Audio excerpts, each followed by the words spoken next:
Now, under certain circumstances, there are certain payments which are exempt from deduction of tax under Section 194 IB. Let's look at which payments are these. So, if the aggregate amount of rent does not exceed rupees 50,000 for a month or a part of a month in a financial year, then there is no requirement to deduct tax in Section 194 IB. So like I told you earlier, if the rent is 50,000 plus, then TDS has to be deducted. If it is less than 50,000, there is no requirement to deduct 50,000 TDS. Individuals and HUF who are covered under Section 194I, that is, they are liable to withhold tax under Section 194I, they are not required to withhold tax under this provision of Section 194 IB. So if you are an individual or an HUF who's running a business, who was liable to tax audit in the year preceding the year in which these premises are taken, then you are liable to deduct TDS under Section 194I. This section will not be applicable to you. Again, in terms of the compliance provisions, there is no requirement that the person who's making the payment under Section 194 IB has to obtain a tax deduction account number. The property in respect of which tax deduction provision are sought to be applied may either be in India or it may be outside India.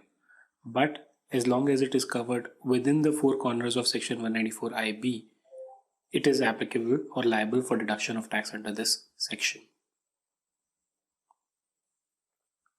Let's look at one practical problem to deal with this case.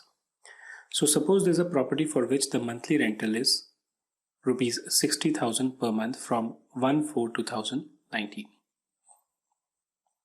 Now what this means is that the rent exceeds 50,000, so our first condition is satisfied. Second is, has the property been vacated? Yes, it was vacated on 31/12/2019, which means what? The total period for which the property was taken on lease was actually a period of 9 months from 1/4/2019 to 31/12/2019. So for 9 months at 60,000 per month, the total rental will be how much? 5,40,000. The TDS has to be deducted at the rate of 5%. So 5% of 5,40,000, which will be 27,000, will be deducted as TDS. And when would this TDS be deducted? It has to be deducted during the last month of the previous year. Now in this case, the previous year is 1920. But because the premises has been vacated earlier, it will be deducted for this particular month, and we will not wait until 31/3/2020 to deduct the TDS. Case second. The monthly rental from 1/4/2019 is 55,000, but the property has not been vacated during the year. What will be the amount of TDS?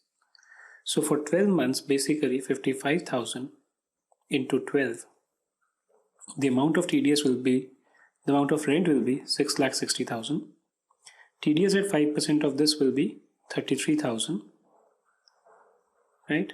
Since the property has not been vacated, the TDS will be deducted at the time when the rent for March is dealt with, right?